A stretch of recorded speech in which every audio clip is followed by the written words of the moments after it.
Buonasera e benvenuti alla seconda lezione del terzo ciclo, i lunedì dell'architettura. La settimana scorsa abbiamo iniziato ad affrontare alcune questioni metodologiche, lessicali, di categorie storiografiche, e con la lezione di oggi entreremo nel vivo delle questioni che di volta in volta serviranno anche per verificare il concetto di rinascita e di rinascimento. E abbiamo deciso, insieme a Paola Placentino e Guido Zucconi, di cominciare da un punto di vista un po' eccentrico rispetto alle normali narrazioni, e cioè quello della verifica del rapporto fra architettura monumentale e architettura cosiddetta minore. Cioè se veramente esiste un travaso, diciamo così, di soluzioni non solo lessicali, cioè estetiche, ma anche funzionali e tecnologiche fra due ambiti dell'architettura che fino a qualche decennio fa gli storici dell'architettura tenevano rigidamente separati e che invece, grazie ad alcuni pionieri della storia dell'architettura come Hegel e Trincanato, abbiamo imparato a vedere intrecciati fra di loro. Quello che vorrei sottoporvi oggi, quello che vorrei raccontarvi oggi, è come fra architettura monumentale e architettura cosiddetta minore esiste un rapporto strettissimo di dialogo, di dialettica, soprattutto nel rapporto fra la forza inerziale di alcune tradizioni, prima di tutto una tradizione costruttiva, ma vedremo anche funzionale, e alcune novità che vengono introdotte fra la fine del XV secolo e l'inizio del XVI secolo. Innanzitutto, come vi dicevo, partiamo dalla tradizione storiografica in cui si inserisce, vorrebbe inserirsi questa lezione, ovvero sia il volume di Hegel e Renata Trincanato, Venezia Minore, che viene pubblicato in prima edizione nel 1948. È un libro importantissimo, un libro epocale in qualche modo, perché attraverso un'analisi di numerosi esempi ridisegnati con schede standard dalla Trincanato, si inizia a capire come a Venezia la tradizionale separazione fra l'architettura cosiddetta monumentale e quella cosiddetta minore in realtà non funziona alla prova dei fatti, e cioè che ci sono delle relazioni strettissime fra questi due toni dell'architettura, quello apparentemente alto e quello apparentemente basso, e il passaggio di soluzioni estetiche, funzionali e tecnologiche dall'uno all'altro in qualche modo ci può aiutare a capire in che modo a Venezia avvengono le rinascite, con quale velocità, secondo quali dinamiche, secondo quali canali. Questo libro è stato importante nel quadro della storia dell'architettura, perché ha aperto un filone ricchissimo di analisi che ha avuto come uno dei suoi più importanti esiti un libro edito nel 1984 a cura di Giorgio Gianigliano e Paola Pavanini, Dietro i palazzi, 3 secoli di architettura minore a Venezia. Un libro che si concentra, come vedete, su un periodo ben definito fra la fine del XVI e l'inizio del XIX secolo. Questo lavoro, questa riflessione che, come vedete, va avanti per generazioni, si intreccia con un'altra storia che anche questa è dentro in qualche modo all'Università UAV di Venezia, cioè un'analisi urbana, una storia dell'analisi urbana che ha come uno dei suoi punti più importanti di approfondimento quello che riguarda la tipologia urbana. Il testo di Paolo Maretto, La casa veneziana nella storia della città dalle origini all'Ottocento, edito in prima edizione nel 1986, fa parte di questa storia in qualche modo. Quindi già vedete come sul tavolo ci sono alcune questioni che vedono la tipologia architettonica come un ambito attorno a cui ruoteremo dall'inizio fino alla fine di questa lezione. Come ci mostra la mappa di Jacopo De Barbari, che abbiamo già usato nella scorsa lezione, stabilire una cesura immediata nel tessuto urbano fra ciò che è architettura residenziale monumentale e ciò che invece non è monumentale, cioè che appartiene agli strati medi e bassi della popolazione, e a sua volta distinguere questi due aspetti dell'architettura residenziale veneziana dall'architettura religiosa e dagli stessi spazi urbani, dalle diverse infrastrutture, è impossibile. C'è una perfetta continuità, almeno dal punto di vista spaziale e volumetrico, che poi si verifica anche dal punto di vista dimensionale. E scendendo ancora di scala, è esperienza quotidiana passare continuamente da grandi spazi aperti come i campi a piccoli spazi più o meno dove il limite fra il pubblico e il privato è sempre più difficile da distinguere, fino a entrare nelle corti dei palazzi. Quindi una perfetta continuità che mette ancora una volta in crisi le categorie che normalmente siamo abituati ad utilizzare, seguendo ancora una volta quel suggerimento che abbiamo raccolto la settimana scorsa da Tafuri, ovvero sia il fatto che Venezia mette alla prova tutte le nostre categorie storiografiche. E è difficile a Venezia trovare dei confini precisi, in questo caso il confine fra architettura minore e architettura monumentale.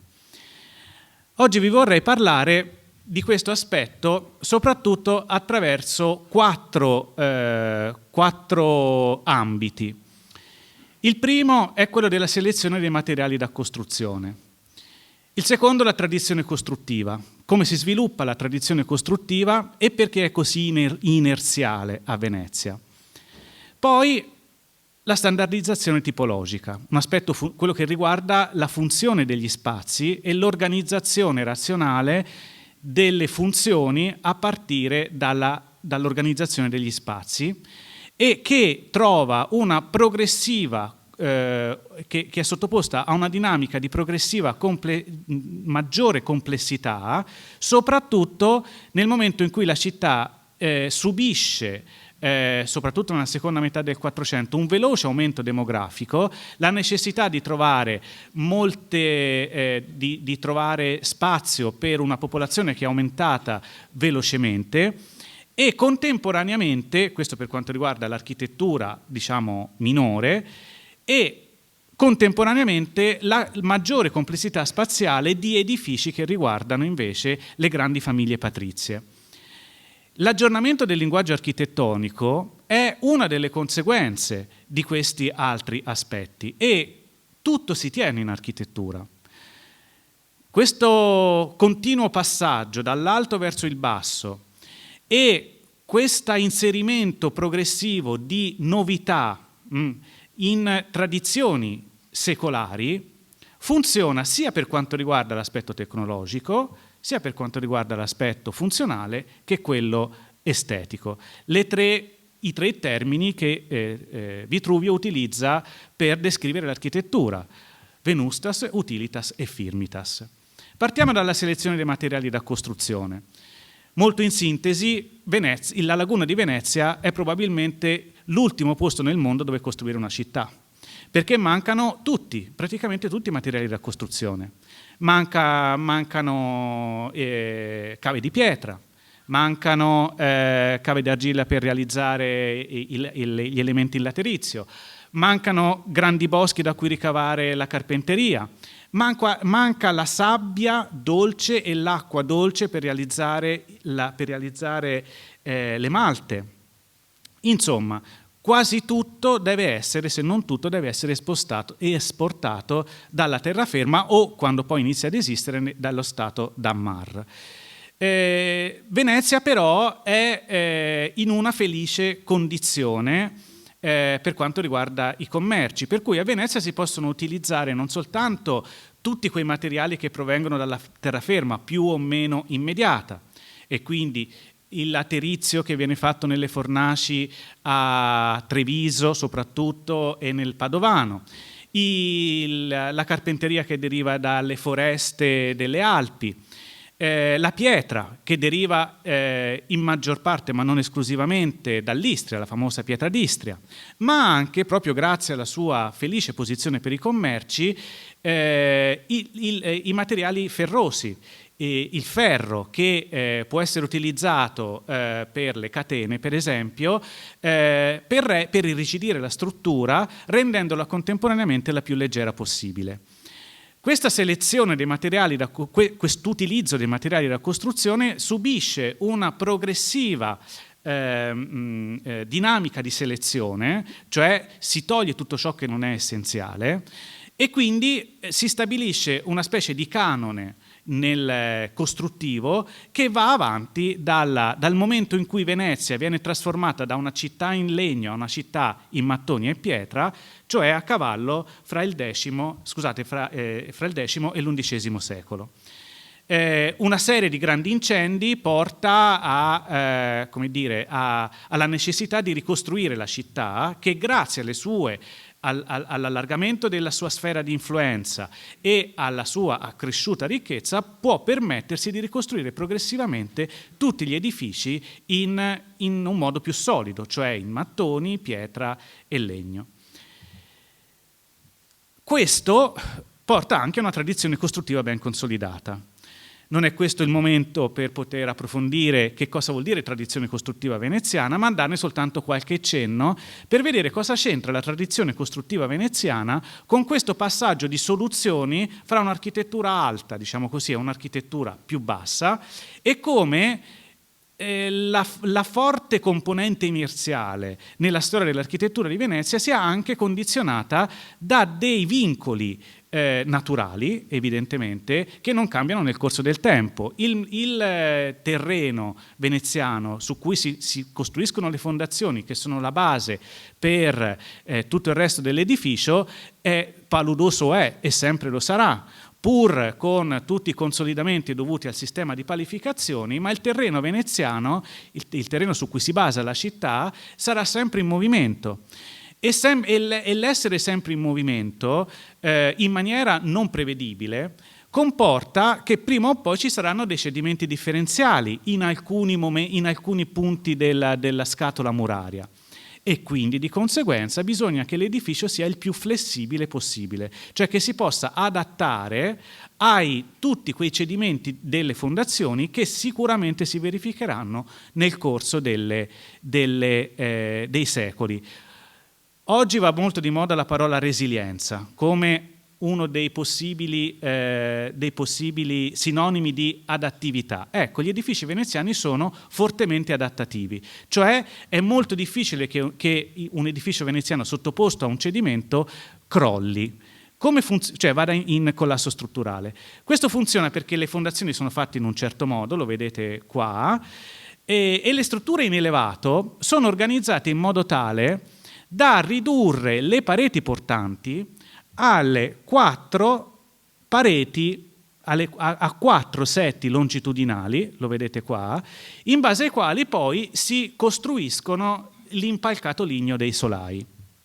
Ognuno di questi 4 setti longitudinali sono strutturalmente autonomi fra di loro, per cui è facile trovare, per esempio, che nel punto di contatto fra le pareti portanti queste pareti possano slittare fra di loro, cioè che non siano strutturalmente coese, ma che possano slittare proprio perché proprio perché si possono verificare dei cedimenti differenziali l'uno rispetto all'altro. È evidente che questa organizzazione delle pareti portanti nei palazzi veneziani, quindi stiamo parlando di edilizia residenziale, comporta anche una certa organizzazione nella organizzazione dei solai. I solai sono vincolati naturalmente alla posizione di queste 4 pareti portanti che qui vedete in rosso. Una delle conseguenze di questa organizzazione è il fatto che le 2 pareti invece che chiudono la scatola muraria, cioè quelle trasversali, una che normalmente si affaccia sul canale e l'altra che normalmente si affaccia su terra, siano sostanzialmente autoportanti, cioè che sostengono semplicemente se stesse. E quindi nel corso dei secoli, progressivamente da queste due pareti si svincolano progressivamente dal loro ruolo di strutture portanti e quindi progressivamente tutto l'impalcato ligneo tende a appoggiarsi soltanto sulle 4 pareti rosse longitudinali. Questo comporta che alcune pareti sono portanti e altre no. E quindi la struttura delle pareti, come vedete in queste immagini, è molto complessa e si differenzia a seconda se una parete sia portante e quindi deve essere sostanzialmente piena, cioè il pieno deve prevalere il pieno della muratura deve prevalere rispetto alle aperture, cioè porte e finestre, mentre invece altre pareti, come quelle che per esempio che si affacciano verso il canale, possono essere traforate, possono essere molto più leggere, proprio perché sostanzialmente devono sorreggere soltanto se stesse. L'ordito delle travi quindi tende a cambiare. Il primitivo ordito delle travi prevedeva che la parete sul canale, lo vedete, in realtà fosse a sua volta portante. Stiamo parlando dei primi secoli dell'edilizia residenziale veneziana. Progressivamente, nel passaggio dal palazzo cosiddetto veneto bizantino al palazzo cosiddetto gotico, tutta questa struttura si semplifica e progressivamente l'edificio si organizza con 3 fasce longitudinali, di cui quella centrale viene sostanzialmente destinata a spazio semipubblico, cioè il portico dove si riunisce la famiglia, mentre invece le 2 fasce laterali può essere suddiviso in piccoli ambienti destinati alla vita privata della famiglia. Allora, come vedete, l'aspetto strutturale e quello funzionale sono strettamente legati fra di loro. Un edificio suddiviso in 3 fasce, in modo da svincolare le pareti trasversali esterne dal loro ruolo strutturale e caricarlo tutto sulle 4 pareti di spina, e un'organizzazione funzionale che vede proprio sfruttare nel miglior modo possibile questa tripartizione dell'edificio. Fa parte della tradizione costruttiva veneziana naturalmente il terrazzo alla veneziana, un solaio molto molto massiccio che serve a vincolare il più possibile in maniera orizzontale queste pareti che tendono a slittare l'una rispetto all'altra, un rapporto strutturale profondo, quello fra solaio e pareti laterali, che viene garantito dalle cosiddette fiube, cioè i tiranti metallici, lo vedete qua in questi bellissimi disegni di Mario Piana, pubblicati da Mario Piana, che le fiube sono queste grappe in metallo che vincolano il solaio attraverso questo concio in pietra alla parete verticale. In questo modo l'edificio è il più compatto possibile, pur potendosi muovere, pur svincolando alcune pareti dal loro ruolo strutturale. Ancora più straordinario, secondo me, è il fatto che tutte le pareti principali, soprattutto quelle perimetrali, non sono perfettamente a piombo. Esperienza comune girare per le calli di Venezia e vedere questi edifici che sono tutti leggermente rastremati verso l'alto. Perché questo? Perché nel momento in cui si verificasse un cedimento in un punto soltanto dell'edificio, allora se una parete cedendo evidentemente ha uno spostamento verticale. Questo spostamento verticale tenderebbe a metterlo fuori piombo. Se ogni parete è leggermente inclinata verso l'interno, allora questo spostamento fuori piombo sarà obbligato a far implodere l'edificio, cioè a spostare questa parete verso il centro e non verso l'esterno. Quindi se si verificano dei fuoripiombo, sono fuoripiombo che tendono verso l'interno. Insomma, una specie di castello di carte che più cede, più ha possibili problemi strutturali, più diventa più coeso e compatto. Uno dei tanti paradossi veneziani. E l'esito è questo: edifici sia monumentali come il Palazzo dei Camerlenghi, sia anche di cosiddetta architettura minore, cioè un'architettura anonima, il più delle volte senza architetto conosciuto, e condividono questo aspetto, prima di tutto questo aspetto esteriore, cioè edifici dove tutto tende verso il centro e è difficile trovare una parete a piombo.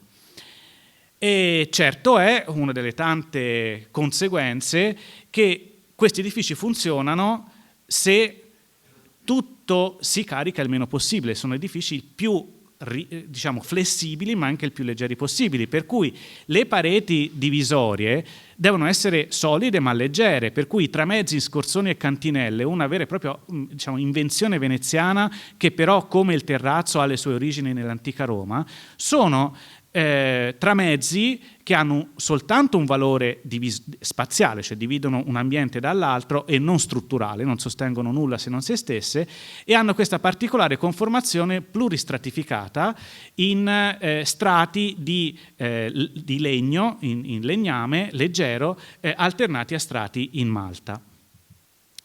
Ora, come questa organizzazione strutturale ha una sua ricaduta nella formazione del tipico palazzo veneziano, un palazzo che ha una sua precisa conformazione planimetrica e quindi spaziale.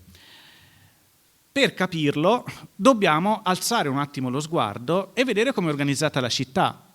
La città originariamente è, come gran parte delle città medievali, organizzate per lotti gotici, il cosiddetto lotto gotico, cioè un lotto stretto e lungo, in modo da assicurare, dove la parte stretta, dove il lato più stretto del rettangolo, uno dei lati stretti si affaccia il più delle volte verso il canale. Questo per assicurare ad ogni edificio, o almeno alla maggior parte possibile degli edifici, di avere almeno un affaccio sul canale. E questo naturalmente perché l'ingresso principale al Palazzo Veneziano, lo sappiamo tutti, è quello dal canale. Certo è che in questa conformazione che è ancora oggi molto ben visibile nei lotti gotici di Rialto, lo vedete nell'immagine a sinistra, è a questo lotto gotico, a questo rettangolo stretto e lungo, che si deve adattare quella forma standard di palazzo veneziano che abbiamo visto formarsi anche per motivi strutturali, ovvero sia il rettangolo suddiviso in 3 fasce.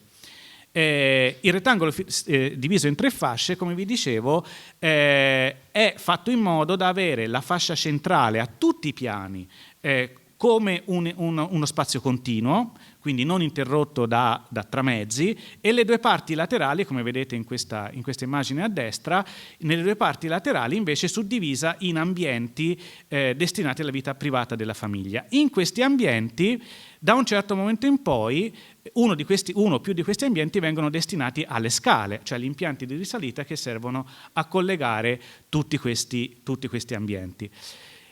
Quando parliamo di standardizzazione tipologica è a questo che facciamo riferimento, ovvero sia che il tipo edilizio, cioè la conformazione standard della planimetria, viene progressivamente uniformata. E questa uniformazione avviene nel tempo, a partire dalla cosiddetta Casa Fondaco. La Casa Fondaco che aveva, come dice il nome stesso, una doppia funzione. Siamo nei primi secoli della urbanizzazione di Venezia.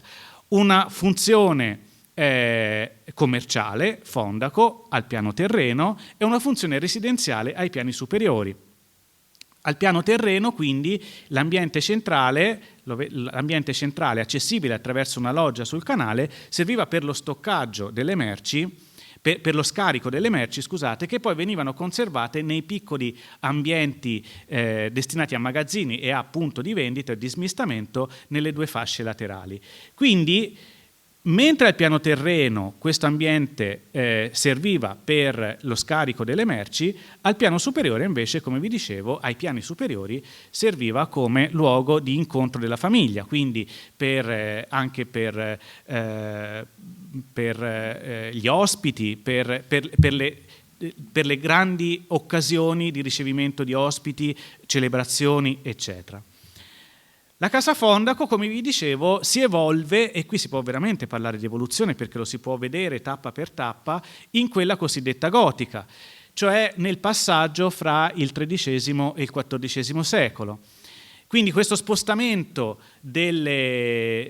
questa uniformazione in tre fasce del palazzo, la rinuncia a questo ambiente parallelo alla facciata principale, e quindi la riduzione del portico a T, d'accordo, come era in origine, in un portico costituito da un semplice rettangolo. Vedete come si sta progressivamente formando il tipo del palazzo veneziano, e come su questa tripartizione si gioca necessariamente anche l'organizzazione della facciata. La facciata, lo vediamo in questo esempio monumentale che tutti avrete riconosciuto, la facciata è organizzata in 3 fasce verticali, così come la planimetria di ogni piano è organizzata in 3 fasce orizzontali.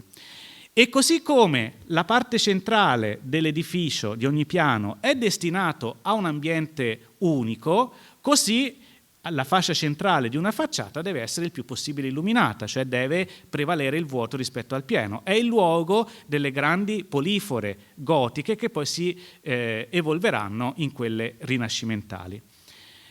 Ai 2 lati, nelle 2 fasce laterali, invece,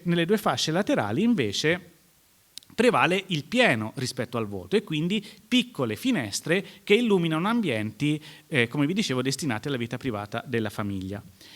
Progressivamente cambia anche l'attacco a terra. Io qui andrò molto velocemente perché questo mi serve soprattutto per mostrarvi come a un certo momento le 2 dinamiche iniziano quella funzionale e quella strutturale, iniziano a evolvere in senso anche non monumentale ma nell'architettura minore.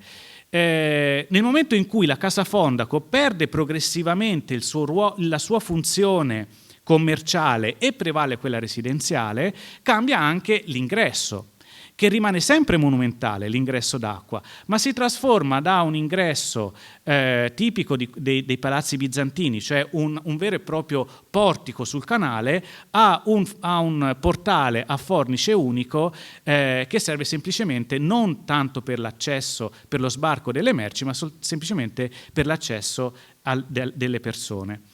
Questa tripartizione, fra l'altro, diventa anche canonica da un certo momento in poi, la tripartizione della facciata. Diventa canonica e è il luogo dove si può iniziare a giocare anche sulla composizione della facciata. Una composizione dove nelle polifore, nei piani nobili, che iniziano a svilupparsi come numero, iniziano ad arrivare le più importanti innovazioni lessicali, linguistiche. Ma non è finita, perché proprio a partire dal XIV secolo, con questo progressivo cambiamento funzionale dei palazzi e l'aumento anche demografico delle famiglie patrizie veneziane, gli edifici, i palazzi, crescono anche di dimensioni, e crescendo di dimensioni inizia a diventare urgente il problema dell'illuminazione degli ambienti interni, e quindi la necessità di ricavare dei cortili che servono anche per il funzionamento normale quotidiano della casa, del palazzo, e a partire dalla posizione dei cortili che bisogna ricavare all'interno di questo involucro rettangolare di base, iniziano a svilupparsi varianti tipologiche, delle piante a C, nel momento in cui il cortile viene ricavato all'interno di una delle 2 fasce laterali, una pianta a L, in cui il cortile, soprattutto negli edifici più piccoli, prende gran parte di una delle fasce laterali, o infine una pianta a U, che diventa da un certo momento in poi canonica, dove il cortile viene ricavato nella parte finale, cioè quella verso terra, in corrispondenza dell'ingresso da terra, della fascia centrale dell'edificio.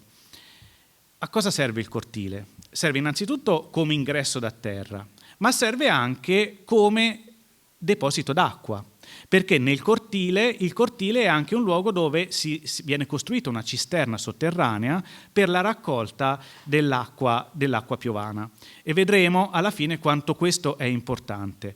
In una città dove chiaramente l'acqua potabile manca, deve essere o portata dall'esterno o ricavata raccogliendo l'acqua piovana. Nel corso del XV secolo questa forma standard di palazzo veneziano subisce una serie di dinamiche, la prima delle quali è l'aumento delle dimensioni, un fenomeno di gigantismo che vede in Ca' Foscari una delle tappe fondamentali. Tutti questi temi poi verranno ripresi nella lezione della prossima settimana da Paola Placentino, e in qualche modo si pongono un po' come introduzione da alcune questioni che poi Paola approfondirà in maniera più diretta e analitica. Gigantismo, aumento quindi delle dimensioni, che ha a che fare con l'aumento delle famiglie, i vari rami della famiglia che devono trovare spazio all'interno di questi luoghi, ma anche il fatto che alcune grandi famiglie iniziano a utilizzare i palazzi come luogo di rappresentanza, perso definitivamente il carattere come dire, commerciale, diventando unica, prevalente la funzione residenziale. Nella funzione residenziale c'è quella anche di rappresentanza. È così che in questo caso Francesco Foscari costruisce un edificio che fra l'altro ha molte relazioni anche estetiche, anche formali, con un palazzo che non è privato, è il palazzo dove lui abitava, Palazzo Ducale, il doge Francesco Foscari, e si instaura una pericolosa dinamica per cui alcuni palazzi di famiglie veneziane iniziano a imitare Palazzo Ducale che è inimitabile. Nessun palazzo veneziano deve assomigliare, deve evocare Palazzo Ducale, perché vorrebbe dire che una famiglia si considera più ducale di un'altra. Il rischio è quello di instaurare la signoria, cioè che una delle famiglie veneziane, che sono pari fra di loro, perché si tratta di un'oligarchia in cui ogni famiglia è uguale all'altra, il rischio è che una o più di queste famiglie ambiscano a diventare signori, secondo una dinamica che in questi anni avviene in gran parte d'Italia. Francesco Foscari tenta di trasformare la Repubblica oligarchica in una signoria, e ci sono tracce di questo tentativo anche nell'architettura. Un altro fenomeno importante che avviene è quello che io definisco flessibilità tipologica, cioè che prendendo questo pacchetto di edifici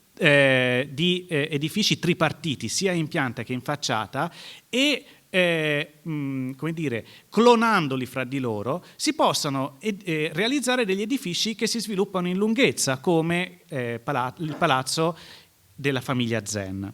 Vedete che tutti questi palazzi si chiamano casa, proprio perché e soltanto i palazzi pubblici possono ambire a essere chiamati palazzi, perché proprio in nome di questa ideologica parità fra tutte le famiglie, nessuna di queste può abitare in un palazzo che possa ambire a essere più bello e più importante degli altri, e quindi ad ambire al nome di palazzo, alla definizione di palazzo, ma ognuno di questi, anche quelli più grandi, più fastosi, continueranno a chiamarsi cioè casa. E un'altra dinamica che avviene è l'introduzione degli ordini architettonici nei palazzi, nelle facciate dei palazzi.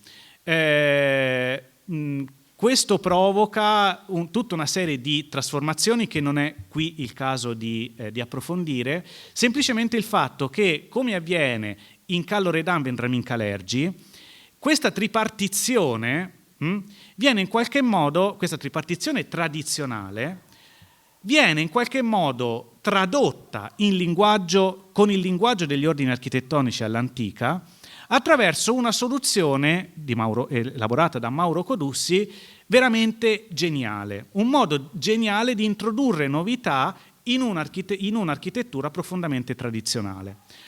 Nel caso di Callo Redan Vendramin Calergi, peraltro, Codussi riunifica gran parte di edifici che in gran parte erano preesistenti in un unico grande palazzo per la famiglia Loredan, inserendo una transenna, cioè un telaio di elementi verticali, lesene al piano terreno e semicolonne nei 2 piani superiori, e trabeazioni, sottolineando il fatto che esiste una tripartizione. In che modo? Raddoppiando gli elementi verticali in corrispondenza di quei setti, di quei setti murari, cioè delle teste di quei 4 setti murari che dividono in 3 parti l'edificio. La tripartizione quindi viene raccolta attraverso la sottolineatura, il raddoppiamento degli elementi architettonici verticali.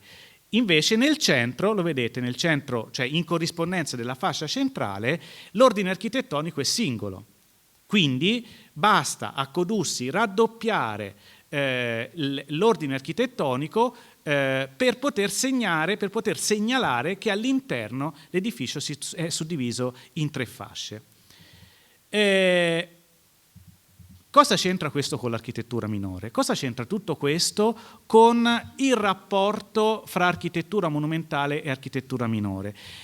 Come vedete, stiamo progressivamente osservando il tipo tradizionale del palazzo veneziano sottoposto a un aggiornamento funzionale, la perdita del valore della funzione commerciale, e linguistico, introduzione degli ordini architettonici.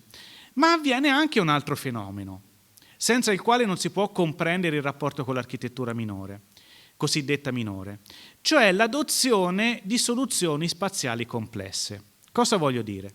Voglio dire che più cresce la dimensione di un palazzo patrizio veneziano, la cosiddetta casa da stazio, più persone ci abitano, più nuclei familiari ci abitano, più aumenta anche il numero della servitù, perché dobbiamo pensare che esisteva una comunità formata dalla famiglia patrizia nelle sue varie ramificazioni e da una seconda comunità che è costituita dalla servitù.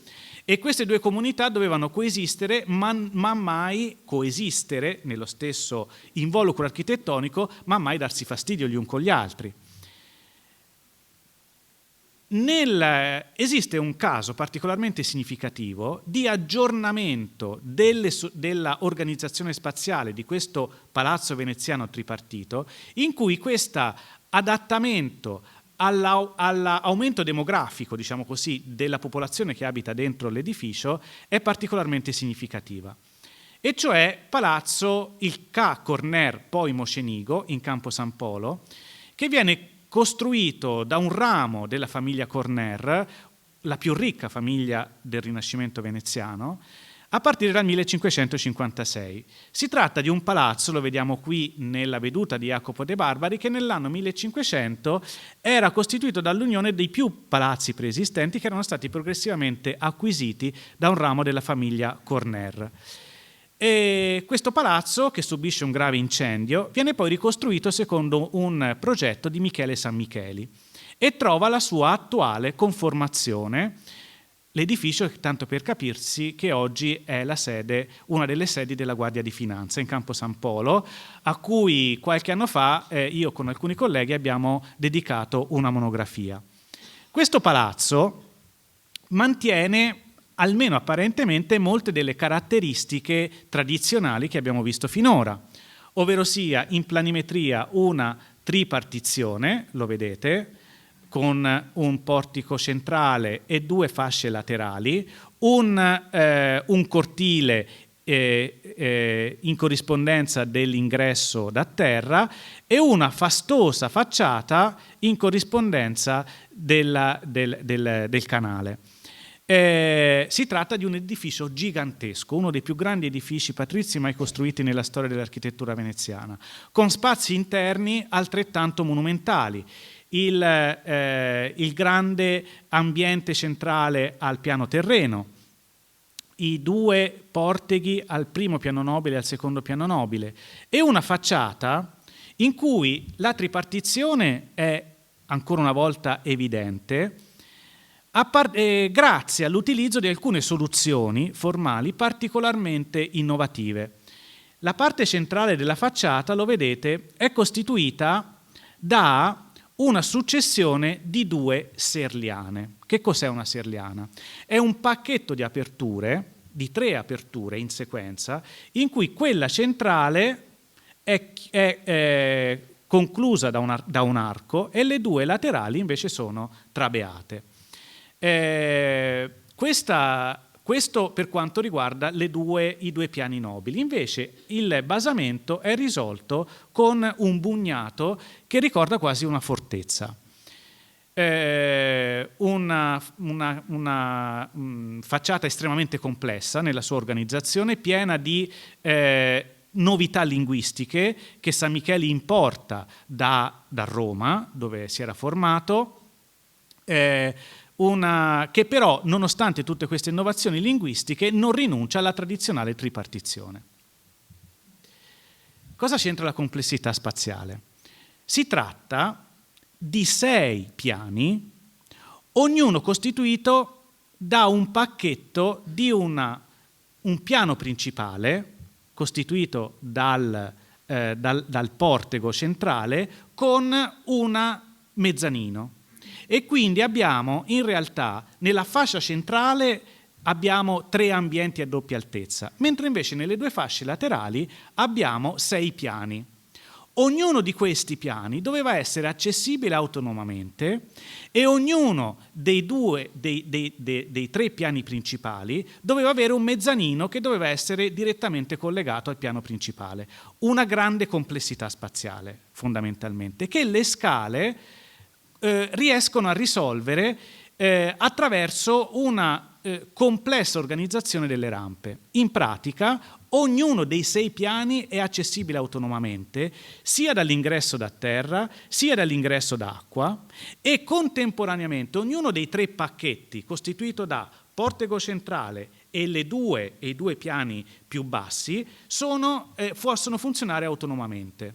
Grazie a questa flessibilità, questo palazzo nel corso dei secoli potrà essere adattato ricavando sempre più numerosi appartamenti all'interno delle fasce laterali. Ora, cosa c'entra tutto questo con l'architettura minore? Bisogna dire che, soprattutto a partire dalla fine del 400, uno dei protagonisti della costruzione di architettura cosiddetta minore sono enti pubblici come le scuole, e principalmente le scuole grandi, e i procuratori di San Marco. In questa planimetria pubblicata da Ennio Concina nel 1989 si possono vedere i principali complessi abitativi destinati alle classi più basse della popolazione e destinate gratis et amore Dei, cioè dati in gestione a famiglie povere da grandi enti pubblici o semipubblici come le scuole grandi e i procuratori di San Marco. E quindi potete vedere come l'intervento urbano di questi enti pubblici o semipubblici è pervasivo nella città. Cosa c'entrano le scuole grandi e i procuratori di San Marco con la costruzione di case? C'entra perché una massa considerevole di lasciti testamentari che nel corso dei secoli vengono destinati alle confraternite o ai procuratori di San Marco, avevano spesso come una delle clausole quella di destinare una parte del lascito testamentario alla costruzione di case da dare gratis et amore Dei appunto alla popolazione più indigente. Si tratta di una sorta di welfare state, se ci pensate, cioè una attività assistenziale che ha un profondo impatto sulla società veneziana, tende in qualche modo a calmierare i conflitti sociali e tende anche a redistribuire la ricchezza in qualche modo.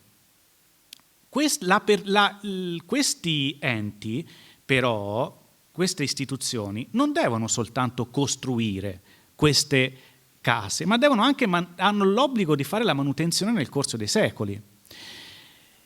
E quindi si stabilisce una forma di cultura edilizia istituzionalizzata che avrà un profondo impatto sull'architettura minore veneziana, soprattutto a partire dal 400, e che avrà una serie di collegamenti molto interessanti per noi in questo contesto con l'architettura monumentale. La necessità di aprire in contemporanea numerosi cantieri che devono essere gestiti in maniera centralizzata. I procuratori di San Marco devono gestire la costruzione ma anche la manutenzione di decine di case contemporaneamente, e la stessa cosa le scuole grandi, tutti sotto il controllo di un proto, il proto dei procuratori di San Marco, il proto della scuola grande di San Rocco, della scuola della Misericordia, eccetera, eccetera, fa sì che aumentando la massa, diciamo, di lavoro edilizio, e qui il numero dei cantieri, ma anche la quantità di materiale da dover essere messo in opera, fa in modo che si rende necessaria una sorta di standardizzazione non solo costruttiva, ma anche di produzione edilizia. Cioè bisogna iniziare a mettere a disposizione dei cantieri un set di parti, di elementi costruttivi standardizzati. Un set di migliaia e migliaia di archi, di migliaia e migliaia di travi, di migliaia e migliaia di piedritti, eccetera, oltre ovviamente alla massa di elementi che di per sé sono standardizzati, cioè il laterizio, le tegole, i mattoni, eccetera. Si forma così nel giro di poche generazioni una forma di proto-industria edilizia, che io qui propongo come ipotesi di lavoro. Cioè una industria di produzione artigianale, evidentemente, di elementi costruttivi che va a impattare sulla efficienza di cantieri che devono essere aperti in contemporanea. Vedremo a breve che conseguenze ha questo fatto, cioè il fatto che a Venezia, nel giro di poche generazioni, Venezia diventa in buona parte un luogo di produzione di elementi per l'edilizia. L'aumento demografico della popolazione, che avviene anche a seguito delle epidemie e delle guerre che diciamo, attraversano la terraferma nei primi decenni del Cinquecento, è uno dei fattori della necessità di aumentare la costruzione di case per la popolazione povera. E in questo scenario una parte fondamentale lo hanno ancora una volta le scuole grandi.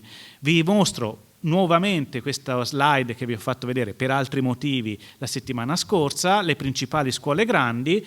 Le principali scuole grandi che, oltre a essere impegnate nella costruzione della propria sede istituzionale, sono impegnate anche nella costruzione di migliaia, veramente migliaia e migliaia di unità abitative, che sono riconoscibili nel tessuto veneziano attraverso questi elementi, questi loghi, che riportano, che possono essere visibili in molte calli e campi veneziani, che sono elementi lapidei, di forma o circolare o polilobata, eccetera, scusate, che riportano il monogramma della scuola. SR è San Rocco, SZ è San Zuanne, questa è la scuola della Carità con questa particolare croce, eccetera, eccetera. Il bello è che tante volte nel momento in cui si ricostruisce la sede della scuola si costruiscono anche contestualmente dei complessi abitativi destinati in primo luogo ai confratelli poveri della confraternita. Questo avviene per la scuola grande della Misericordia, dove accanto alla costruzione del nuovo edificio monumentale di cui facevo cenno la lezione scorsa, si costruisce anche praticamente in contemporanea un complesso di 24 abitazioni destinate alle famiglie povere. Non è una novità. Complessi edilizi destinati a persone indigenti di diversa natura, vedove, famiglie povere in genere, eccetera, questo uso nasce ovviamente nel Medioevo. Ci sono gli ospizi pagati o da famiglie o da singole famiglie che lasciano un lascito testamentario o dalle istituzioni come le scuole e le procuratie anche a partire dal XIII secolo. Quello che è interessante però è che questa tradizione assistenziale di case gratis et amore Dei a partire dalla fine del 400 e soprattutto nel 500 si incrocia con questa dinamica di standardizzazione, prima di tutto costruttiva. Una standardizzazione che è evidente girando per Venezia, in cui è normale vedere una forma, per esempio, di finestra simile fra un edificio e l'altro, simile sia per forma ma anche per dimensioni.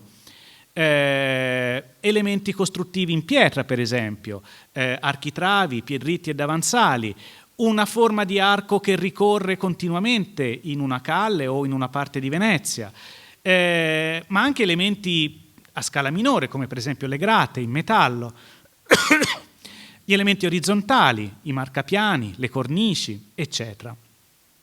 E questo per esempio è visibile anche nel complesso residenziale della Scuola Grande di San Marco, nel sestiere di Dorsoduro, che viene costruito appunto in un'insula vicino a Santa Maria Maggiore, che progressivamente viene inurbata, e questo lo sappiamo grazie agli studi di Gianigliano e Pavanini, viene inurbata, viene prima consolidata come isola e poi viene progressivamente urbanizzata costruendo grandi complessi destinati a attività assistenziali, cioè case date gratis et amore Dei.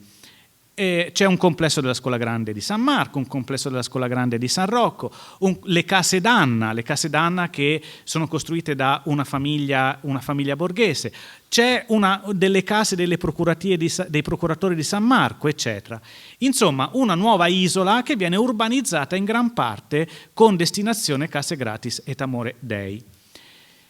In questa storia la Scuola di San Rocco ha un ruolo fondamentale. La Scuola di San Rocco, che abbiamo lasciato la settimana scorsa, se vi ricordate, avendo parlato della costruzione della nuova sede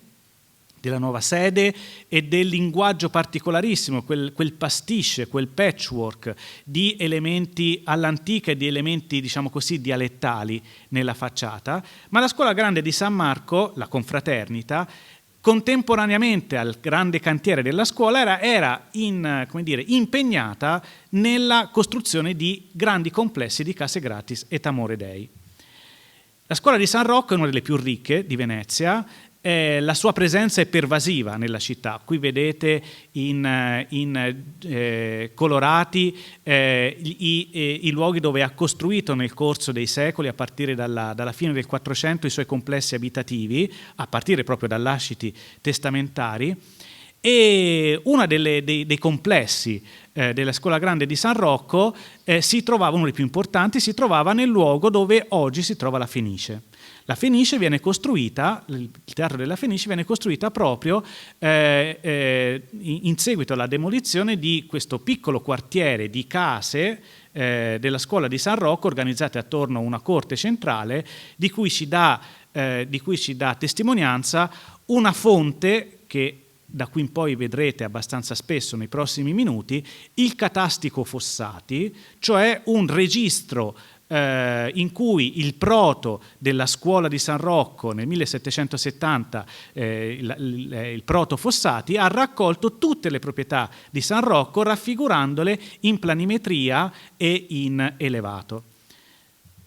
Una delle più importanti opere che compie la Scuola Grande di San Rocco è la costruzione del suo quartiere di case popolari, vedete ancora il Catastico Fossati, nella insula di Santa Maria, vicino a Santa Maria Maggiore, ma anche in contemporanea, quasi in contemporanea, con la costruzione di un grande edificio residenziale, Castelforte, costruito accanto alla scuola. Questo grande edificio residenziale, Castelforte San Rocco, non era destinato in questo caso all'attività assistenziale, ma è un edificio di appartamenti medio-alti, diciamo di qualità medio-alta, che venivano affittati dalla scuola di San Rocco e i cui proventi venivano reinvestiti in attività caritative. Si tratta di uno dei più importanti casi di architettura cosiddetta minore della prima metà del Cinquecento. Castelforte San Rocco, lo conoscete tutti, si trova, lo vedete, nella parte posteriore di quello che io in un mio saggio ho definito una sorta di piccolo distretto urbano, cioè una parte di città ben definita dove accanto alla chiesa di San Rocco, alla scuoletta, cioè la sede originaria, alla scuola grande, cioè la seconda sede iniziata a costruire nel secondo decennio del Cinquecento, e attorno a tutta una serie di spazi urbani che collegano questi edifici fra di loro, viene costruita alla fine degli anni 40 del Cinquecento questo grande complesso residenziale dall'architetto Scarpagnino.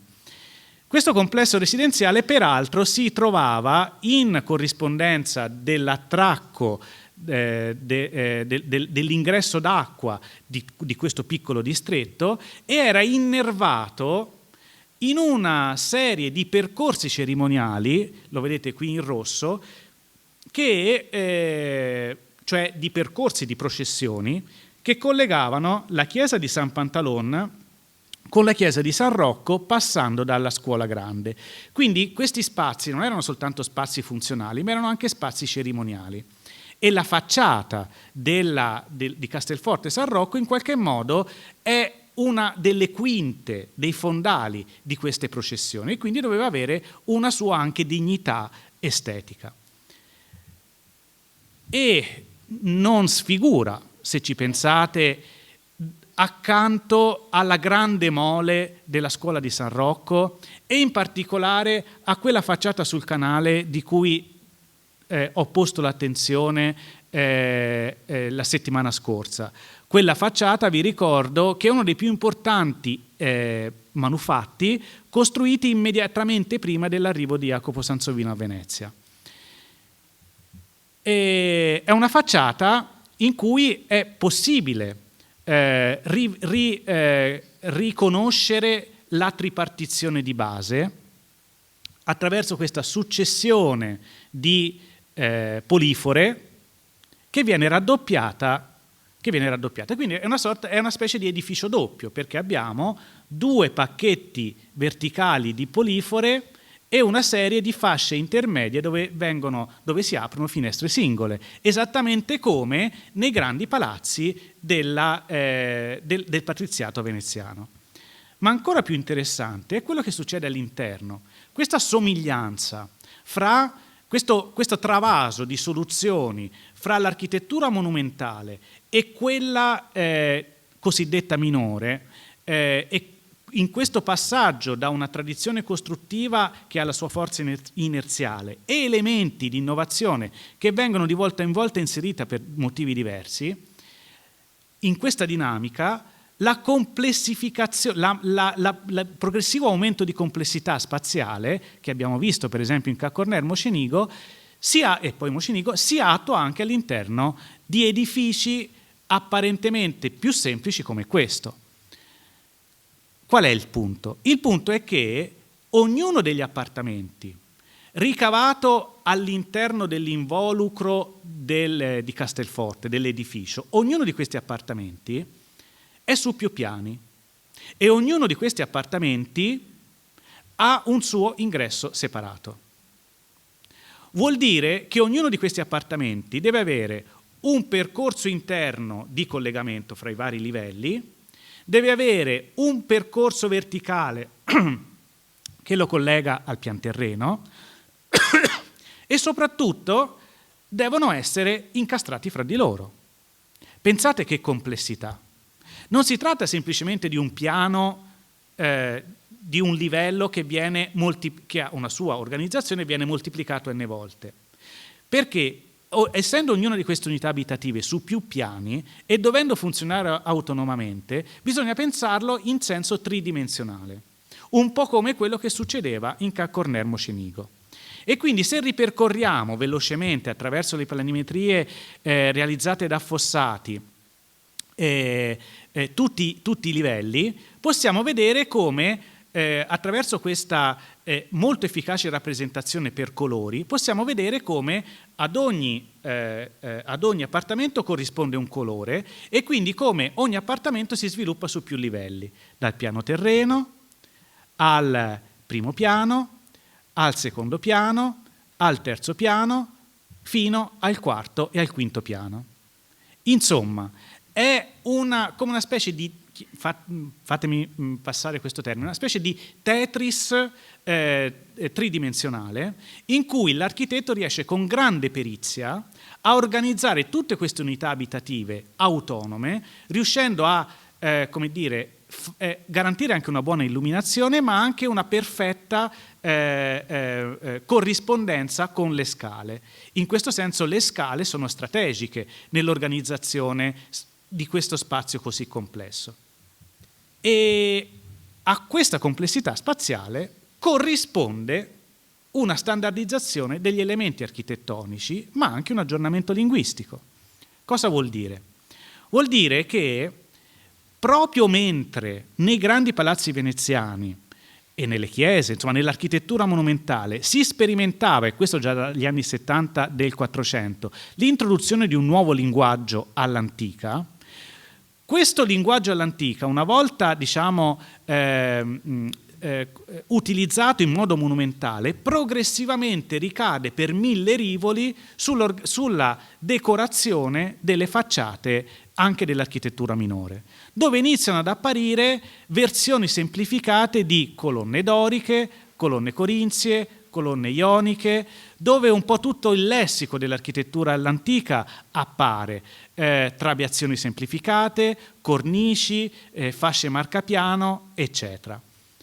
E è possibile rivederlo in molti di questi edifici, ma tutto questo può funzionare, come vi dicevo, solo se alla base c'è una produzione, c'è un'organizzazione della produzione artigianale di questi elementi di massa. È questo il momento in cui trova la sua piena attuazione quella che la storica Elisabeth Crouzet-Pavan ha chiamato zonizzazione della città.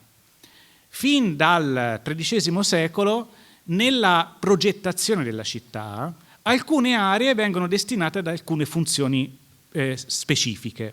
Per esempio, l'area nord della città, quella in corrispondenza di Santi Giovanni e Paolo e di Barbaria delle Tole, progressivamente diventa il luogo dove arriva il legname dalle montagne, quindi attraverso i fiumi, e dove viene lavorato il legno. E lo vediamo qui in questo dettaglio della veduta di Jacopo de Barbari.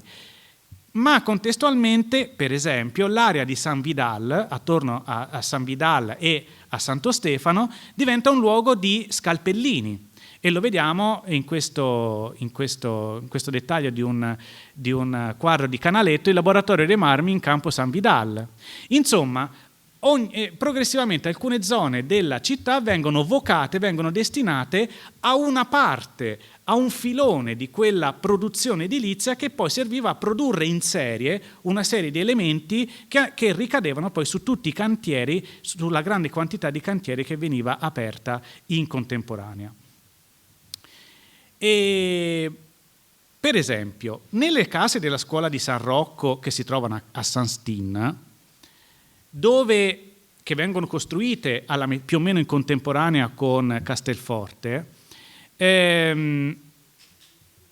la solita organizzazione degli appartamenti su più piani, che in questo caso si organizza attorno a una corte e che possiamo vedere ancora una volta scorrendo velocemente le bellissime tavole del catastico Fossati, lo vedete ancora una volta l'uso del colore, ancora una volta un grande numero di scale che serve a disbrigare tutti gli appartamenti che sono su più piani, eccetera. Eccolo qua. Ha poi come risultato una facciata, delle facciate, dove insieme all'uso massiccio di elementi standardizzati, per esempio per le aperture, abbiamo una soluzione formale che riguarda l'organizzazione orizzontale delle facciate, in cui le fasce marcapiano girano incontrastate lungo le 4 pareti esterne. È normalissimo girare per Venezia e vedere i prospetti intonacati, dove però l'intonaco è interrotto da queste fasce lapidee, nella maggior parte dei casi in pietra d'Istria, che ritmano in senso orizzontale la facciata. Ora, questa particolarissima soluzione, che vediamo nelle facciate principali e in quelle laterali di St. Steen, lo vedete, questa orizzontalizzazione, basta poco per dare un minimo di monumentalità a una facciata, ha un'origine aulica e ha un'origine nell'uso che Jacopo Sansovino fa di queste fasce orizzontali in Ca' Corner della Ca' Granda. Ca' Corner della Ca' Granda è uno dei più grandi palazzi veneziani realizzati nel Cinquecento, un altro ramo della famiglia Corner, dove lo vedete, mentre la facciata sul canale ha questa particolare proporzione, relazione fra il piano inferiore, il basamento rusticato, quindi con questo bugnato, e la parte superiore con il solito, oramai lo conosciamo bene, telaio di elementi verticali, elementi orizzontali dell'ordine architettonico, mentre questa è la facciata principale sul canale, le pareti laterali sono scandite da delle finestre che hanno una forma standard, archivoltata o trabeata a seconda dei piani, unite nelle quote principali da queste fasce marcapiano che in pietra d'Istria che interrompono le superfici intonacate. Non era mica la prima volta che si faceva questa cosa, cioè di utilizzare degli elementi verticali per unificare le diverse facciate. Lo aveva fatto qualche decennio prima Antonio Abbondi, detto lo Scarpagnino, nella ricostruzione delle fabbriche di Rialto, dove in alcuni punti, per esempio qui in Campo di Rialto Novo, l'unico elemento monumentale sono proprio queste fasce marcapiano che sintatticamente sono delle trabeazioni all'antica, lo vedete, e che continuano sia nelle pareti che non sono monumentali, cioè quelle posteriori, così come nelle pareti, nei prospetti principali più monumentali. Qui siamo chiaramente in Campo San Giacomo. Allora c'è un travaso di soluzioni formali. Jacopo Abbondi, Antonio Abbondi, detto lo Scarpagnino, sperimenta questa soluzione in un edificio pubblico. Poi Jacopo Sansovino lo riprende in un edificio privato, una residenza privata, ma molto monumentale e importante come Ca' Corner della Ca' Granda, e progressivamente, come dei rivoli, queste soluzioni si diffondono anche nell'architettura minore. D'altronde lo stesso Jacopo Sansovino, e qui ci avviciniamo verso la conclusione della lezione, lo stesso Jacopo Sansovino costruiva sia edifici monumentali, religiosi, pubblici, per le grandi famiglie patrizie, sia architettura cosiddetta minore, come le case di Leonardo Moro. Case di Leonardo Moro destinate appunto alla popolazione più indigente. Siamo nella parte più estrema, nella parte occidentale più estrema di Cannaregio, un complesso che fino all'800 era un vero e proprio, aveva una corte interna e poi è stata progressivamente demolita, rimane in gran parte soltanto la lunga e complessa facciata sul canale. Vedete, anche in questo caso Jacopo Sansovino utilizza come dettagli architettonici la versione semplificata di quegli ordini architettonici che stava contemporaneamente utilizzando negli edifici monumentali, rispettando ancora una volta, lo vediamo qui in facciata, quel ritmo di aperture polifore e finestre singole che oramai abbiamo imparato a individuare nell'architettura residenziale del palazzo, nell'architettura standard del palazzo residenziale. Dunque questa forma tripartita dagli edifici monumentali ricade nell'architettura minore, e questo avviene anche per quanto riguarda l'organizzazione spaziale. Abbiamo parlato di complessità, di progressivo aumento della complessità tipologica e anche a livello di dettaglio architettonico. E Sansovino costruiva anche architetture a tono veramente basso dal punto di vista linguistico, come la sopraelevazione delle case per i marinai poveri della commissaria di Marcantonio Morosini. D'altronde Sansovino, come proto dei procuratori di San Marco de Supra, aveva fra l'altro il compito di gestire tutte le proprietà residenziali dei procuratori, come queste. E Sansovino è proprio nella sua figura si incarna questo passaggio continuo fra un tono alto e un tono apparentemente basso dell'architettura. E se è così, allora da questo momento in poi, cioè più o meno dalla prima metà del Cinquecento, questo passaggio continuo di soluzioni funzionali, soluzioni costruttive e soluzioni linguistiche, da edifici monumentali a edifici di architettura cosiddetta minore, diventa ormai da quel momento in poi una dinamica comune. E è dalla seconda metà del Cinquecento si iniziano a costruire grandi complessi anche di proprietà privata. Ci sono il complesso residenziale degli albanesi, per esempio, della fine del XVI secolo, dove è possibile riconoscere in facciata, attraverso, vedete, queste linee rosse che io ho tracciato, la conformazione interna degli appartamenti. Ancora una volta una soluzione case a schiera, che in questo caso si organizzano attorno a un vero e proprio complesso di più manufatti, oppure a un edificio che io ritengo veramente eccezionale. Il complesso residenziale Contarini sul Rio Marin, iniziato a costruire che esisteva nel 1566, che viene registrato nella redecima del 1566. Si tratta di un edificio costruito dalla famiglia Contarini per case da dare in affitto, quindi non si tratta di case gratis et amore dei, che si sviluppa su un lunghissimo lotto gotico con una delle facciate brevi sul Rio Marin. È possibile riconoscere in pianta l'articolazione di 12 appartamenti che si sviluppano tutti su due piani, e che sono divisi in due tipi diversi. Gli appartamenti che si affacciano, i due appartamenti di testata, cioè i 4 appartamenti di testata, le 2 coppie di appartamenti di testata, una coppia sul canale e una coppia su terra, che come vedete sono tripartiti in senso longitudinale, e le coppie di appartamenti che si sviluppano su più piani nel corpo centrale dell'edificio, che ancora una volta sono tripartiti ma in senso trasversale.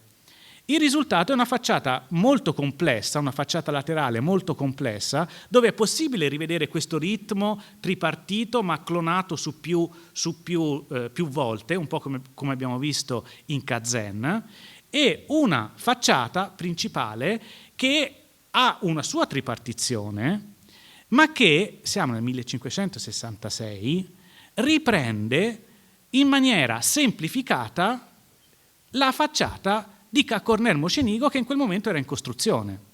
Da cosa lo riconosciamo? Lo riconosciamo da alcuni elementi macroscopici, per esempio l'utilizzo di una successione di serliane per la fascia centrale, serliane che poi progressivamente sembrano quasi germinare le finestre laterali, che hanno più o meno le stesse, che prendono le loro dimensioni dagli elementi che stanno all'interno della serliana.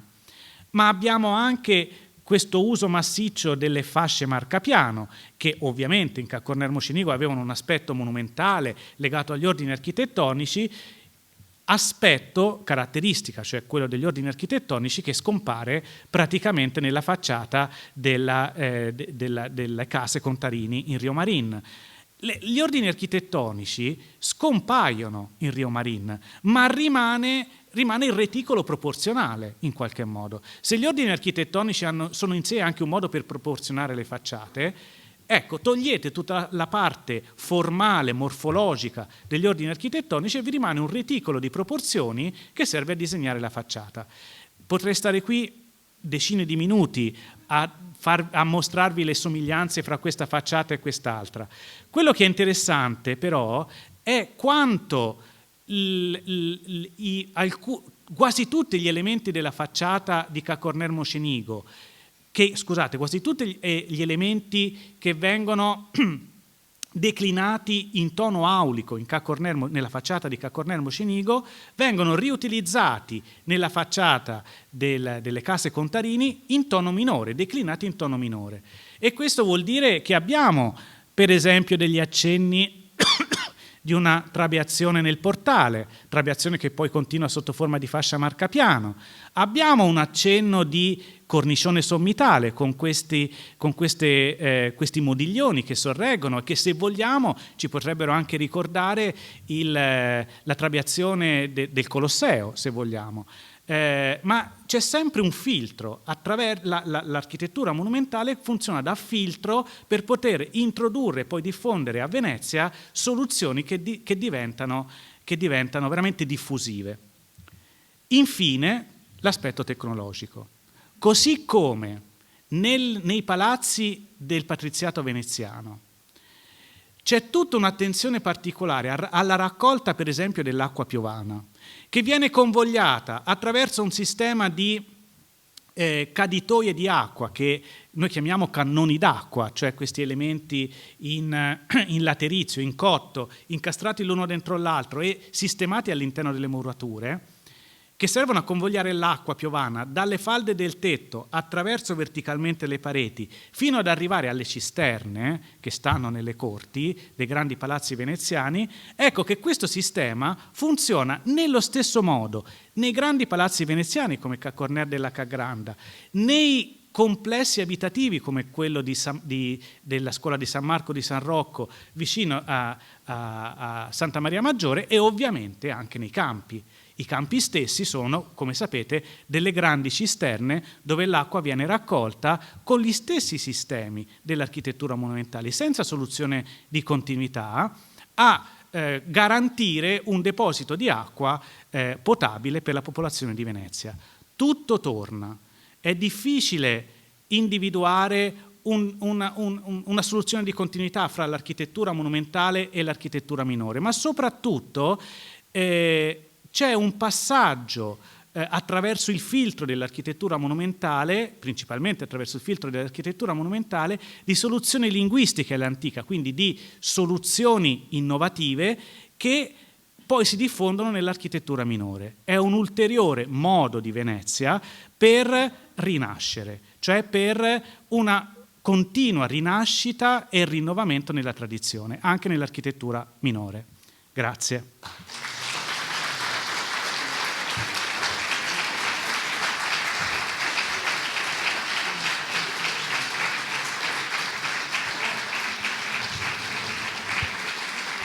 Non ci sono domande, ne faccio una io, ma prima abbiamo...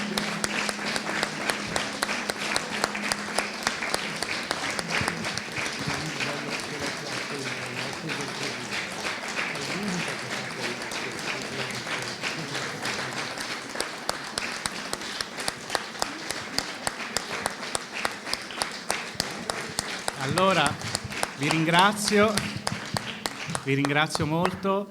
Scusate se mi sono un po' dilungato, ma volevo garantire un po' di tempo, qualche minuto, per eventuali domande e osservazioni. Se non c'è nessuno, intervengo io subito. Ringrazio vivamente, anche a nome della Presidente Magaraggia, perché mi permetto di dire una lezione splendida, non la sentivo così da anni. Grazie. Vedo che finalmente una volta tanto siamo tutti d'accordo, che è molto raro. Speriamo. Comunque una domandina facile, se mi può mettere l'immagine del Codussi del palazzo sul Canal Grande, che adesso è diventato il famoso casinò, Vendramin Calergi, giusto? Ci arrivo. Ecco. Eccolo là, io so che ce ne sono altri sul Canal Grande anche del Codussi. Sono sempre stato tormentato da quell'immagine che per me è bellissima, della bifora, che sopra c'ha quel famoso occhio, diciamo così, di tenuta. Ecco, la domanda è sia tecnica che decorativa, e poi nello stesso tempo è solo il Codussi che inventa questo modo di fare diciamo così, la finestratura, il modo di chiudere la finestra con questo cerchio?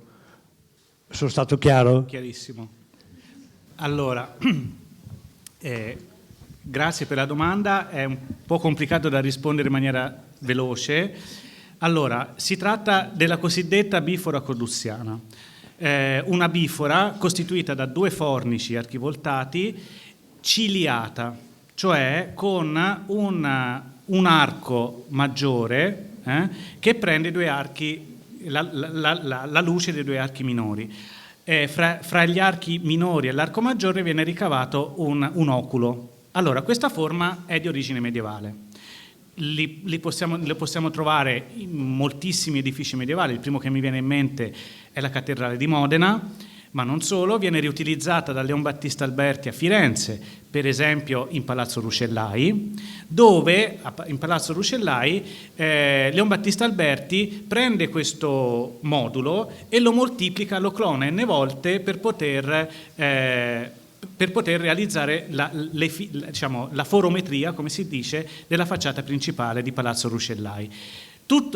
Perché è interessante questo? Perché a Palazzo Ruscellai Leon Battista Alberti inserisce questo elemento, io oserei dire neogotico, cioè gotico, una rivisitazione di un elemento, anzi romanico, in realtà neoromanico, intrecciato con l'uso degli ordini architettonici, cioè con una organizzazione della facciata scandita dagli ordini architettonici, esattamente quello che fa Codussi qua.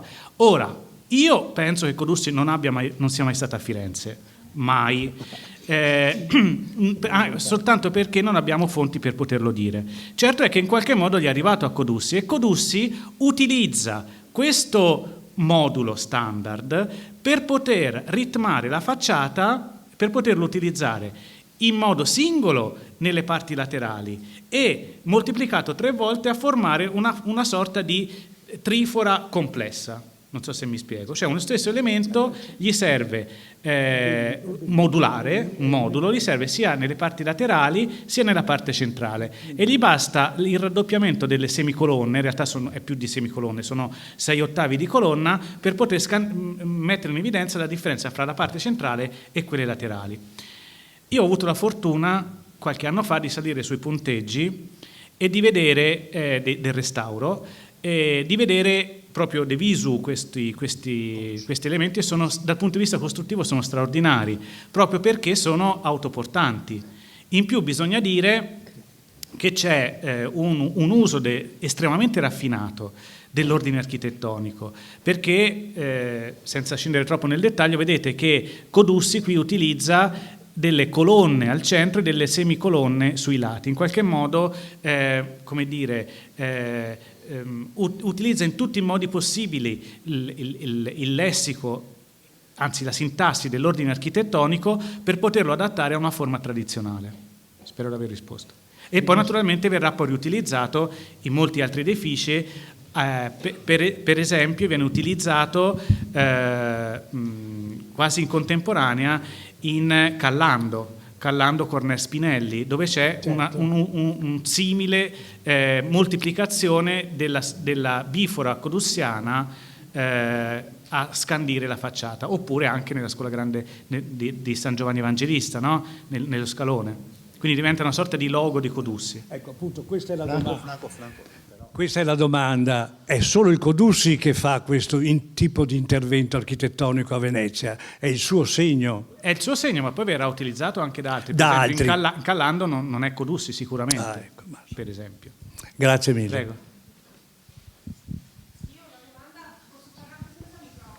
Io la sento.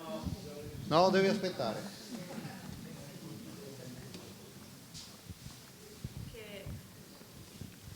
È una domanda piccolissima, è un po', viene prima l'uovo o la gallina, e mi riferisco più che alle facciate alla struttura di questi esempi di edilizia minore al loro interno. Qual è il rapporto con il cantiere delle procuratie nuove? Cioè, se viene prima uno o l'altro, o se le due cose, cioè parlando di rapporto fra edilizia monumentale ed edilizia minore, mi riferisco alla diciamo, distribuzione degli appartamenti dei procuratori all'interno dell'edificio delle procuratie nuove. Allora, io partirei dalle procuratie vecchie. No, sì. Prima ancora che no, le ma procuratie sì, nuove. sì, esatto, sì. Perché le procuratie vecchie vengono ricostruite a partire dall'incendio, quindi siamo all'inizio del Cinquecento, e lì, come sapete, c'era una organizzazione diciamo a schiera. Quando vengono ricostruite, le procuratie vecchie hanno una organizzazione complessa. La domanda è veloce, ma la risposta non può essere veloce. Allora, distinguiamo le procuratie vecchie, perché io vorrei parlare delle procuratie vecchie. Le procuratie vecchie sono divise in due sezioni. La sezione destra, per capirsi quella della Torre dell'Orologio, ha una calle interna longitudinale che divide in due corpi di fabbrica longitudinali, uno che si affaccia verso la piazza con il portico, no? E l'altra che si affaccia invece verso il canale, e sono due corpi di fabbrica paralleli. Da un certo punto in poi questa organizzazione cambia e nella parte sinistra questa organizzazione longitudinale viene sostituita da una sequenza di corpi di fabbrica con corte interna. Va bene?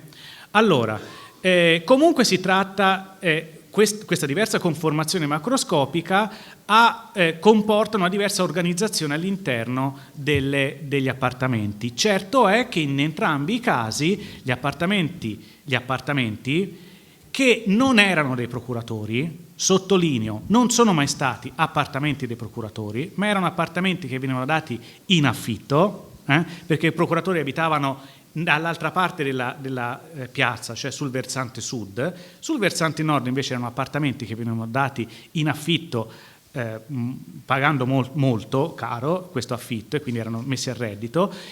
Dicevo, nonostante questa diversa organizzazione longitudinale da una parte e a corte dall'altra, ogni appartamento era sviluppato su più piani, ogni appartamento aveva un suo ingresso e ogni appartamento aveva un ingresso d'acqua e un ingresso di terra. Quindi in realtà non c'è l'uovo e la gallina, sono conformazioni che vengono utilizzate contemporaneamente in architettura monumentale, che più monumentale di così non si può, e architettura cosiddetta minore. Ma perché? Perché le condizioni sono le stesse, le condizioni urbane, ma anche la funzione, cioè il fatto di avere, per esempio, la necessità di avere unità abitative su più piani e un doppio ingresso. In quel caso però con l'elemento in più che rendeva ancora più difficile organizzare le cose, della necessità di avere al piano terreno, all'attacco a terra, un portico e delle botteghe. Spero di aver risposto.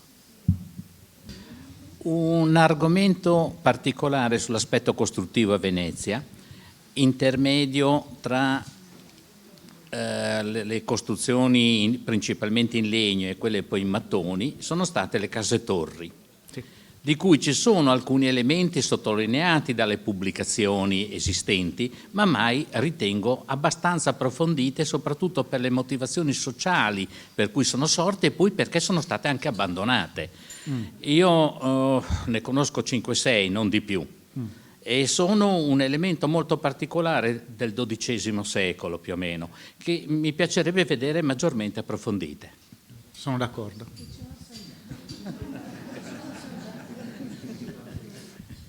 Se non ci sono altre osservazioni o domande, chiuderei qua. Vi ringrazio molto e vi do appuntamento la settimana prossima con la lezione di Paola Placentino.